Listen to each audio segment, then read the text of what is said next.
Hi everyone! Good day! For this video, mag-unboxing ako nitong Redmi Watch 4 from Xiaomi. Ayan, makikita nyo dito yung kanyang branding Xiaomi. Tapos dito naman sa gilid yung kanyang specs. Tapos sa likod, ganun din. Tsaka dito sa gilid. Ito nga pala guys, is available in two color variants. Moonlight Silver, Graphite Black. At itong i-unbox ko is itong Graphite Black. So samahan nyo ako mag-unbox.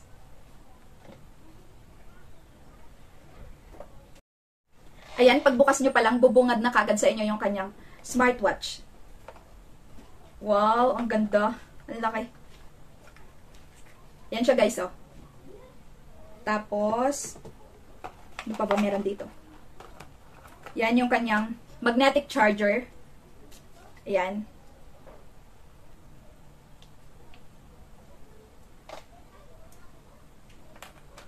Tapos, yung kanyang user manual.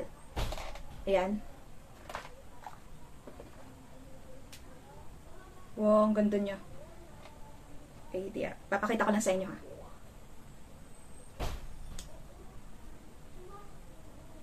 Yan, ito yung kanyang harap. Tapos, sa gilid. Tapos, nandito din yung kanyang speaker.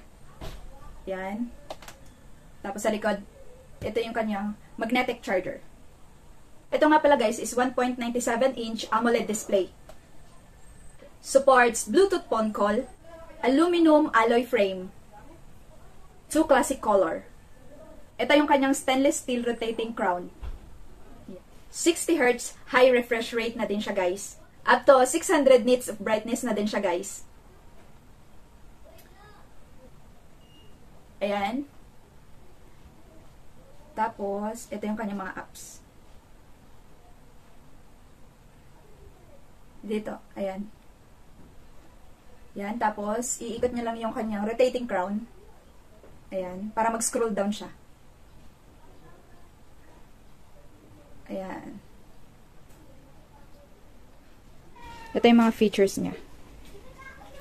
Ayan. Gaganyanin mo na lang siya para mag-scroll down. Para mag-scroll down. Pipindutin mo lang kanyang rotating crown. Ayan. Madami na din siyang mga apps. Tsaka mga features.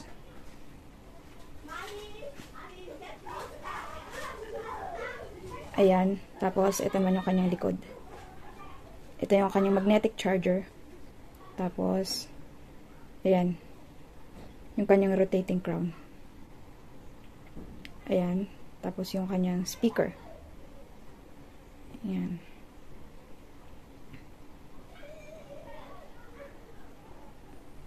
Ayan, sobrang ganda. Ayan. Meron na din siyang additional features, auto brightness.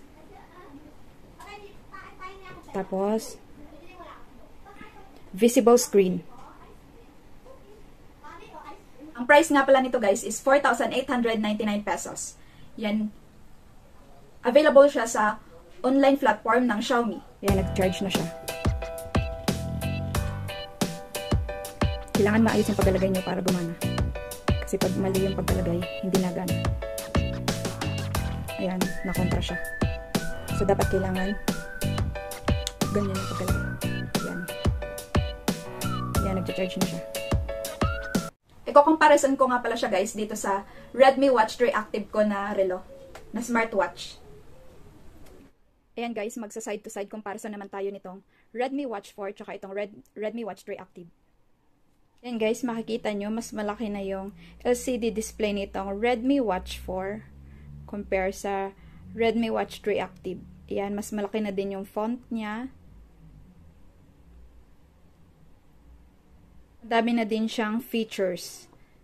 Ayan. Compare sa Redmi Watch 3 Active. Yan. Tapos dito sa gilid, ang pinagkaiba nila is itong ito sa Redmi Watch 4 is rotating crown. Tapos dito naman, ayan. Mas malaki talaga yung LCD nito. Redmi Watch 4. Tapos sa likod, wala namang pinagkaiba. Yan. Ang speaker lang nitong Redmi Watch 3 Active is nandito sa left side. Ayan, tapos dito naman sa Redmi Watch 4 is nasa right side na siya. Yan, madali na lang kung dito mo siya isusuot. Pag magre-receive ka ng call, igaganyan mo lang. Yan. Bluetooth phone call na din siya, guys. Kailangan mo lang basta i-connect mo lang siya sa Bluetooth, tsaka sa mag-download ka ng Mi Fitness na app.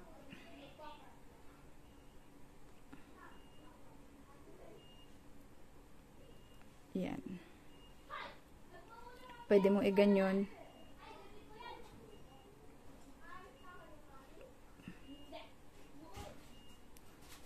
Halos wala din naman silang pinagkaiba, guys. Ang pinagkaiba lang nila, guys, is itong mas malaki yung LCD nitong Redmi Watch 4. Tsaka mas pinalaki yung kanyang font. Tsaka medyo manipis yung kanyang ano dito. Ayan.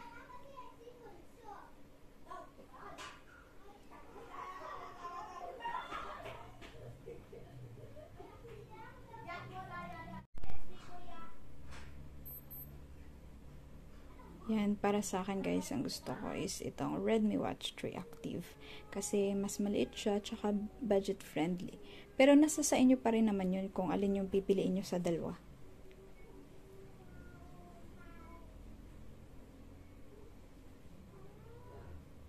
Yan.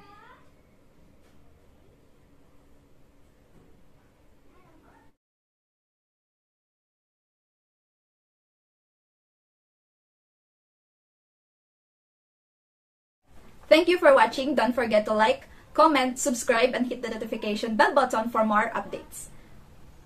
See you on my next video. Bye!